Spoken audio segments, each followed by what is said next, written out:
CPM Telangana రాష్ట్ర కార్యదర్శి తమ్మినేని వీరభద్రం ఆరోగ్య పరిస్థితి క్రిటికల్ గా ఉంది. ఈ మేరకు హైదరాబాద్ గచ్చిబౌలి ఏఏజీ ఆసుపత్రి వైద్యులు తెలిపారు. ఇంటెన్సివ్ కేర్ లో ఆయనకు వైద్యం అందిస్తున్నారు. మెడిసిన్స్ సాయంతో క్రిటికల్ కేర్ లో ఆయనకు వైద్యం అందిస్తున్నారు. తమ్మినేని వీరభద్రం గుండె ఊపిరితిత్తులతో సమస్యలతో బాధపడుతున్నారని ఏఐజీ వైద్యులు హెల్త్ బులెటిన్ విడుదల చేశారు. ఊపిరితిత్తుల నుంచి నీరు తొలగించడానికి ప్రయత్నిస్తున్నామన్నారు. రక్తపోటు మెరుగుపడుతుందని తెలిపారు వైద్యులు. ఖమ్మంలో ఆయన తీవ్ర అస్వస్థతకు గురయ్యారు. ఖమ్మంలోని ఓ ప్రైవేటు హాస్పిటల్లో చికిత్సను అందించారు. మెరుగైన వైద్యం కోసం హైదరాబాద్ ఏఐజీ హాస్పిటల్కు తరలించారు. తమ్మినేని వీరభద్రంకు ఊపిరితిత్తుల ఇన్ఫెక్షన్ కారణంగా శ్వాస తీసుకోవడంలో ఇబ్బంది ఏర్పడిందని ఖమ్మం వైద్యులు తెలిపారు. దీంతో వెంటనే ఆయన్ను హైదరాబాద్లోని ఏఐజీ హాస్పిటల్కు తరలించి వైద్యాన్ని అందిస్తున్నారు. ప్రస్తుతం ఐసీయూలో ఉన్నారు తమ్మినేని వీరభద్రం. ఆయనకు వివిధ రకాల వైద్య పరీక్షలు చేశారు.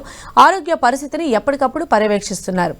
గతంలో తమ్మినేని వీరభద్రంకు ఏఐజీ హాస్పిటల్లోనే స్టెంట్స్ వేశారు.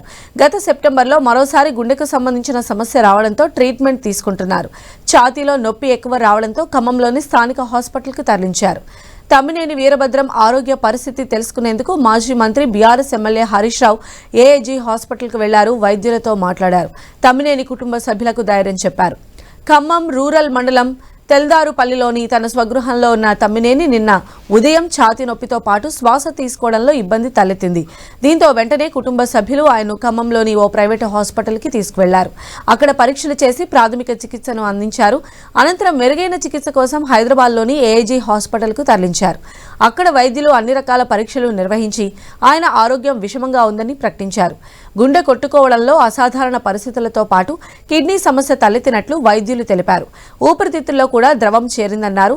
తమ్మినేనిని ఐసీయూలో వెంటిలేటర్పై ఉంచి చికిత్సను అందిస్తున్నామని, రక్తపోటు మెరుగుపరచడంతో పాటు ఊపిరితిత్తుల నుంచి ద్రవం తొలగించేందుకు చికిత్సను అందిస్తున్నామని చెప్పారు.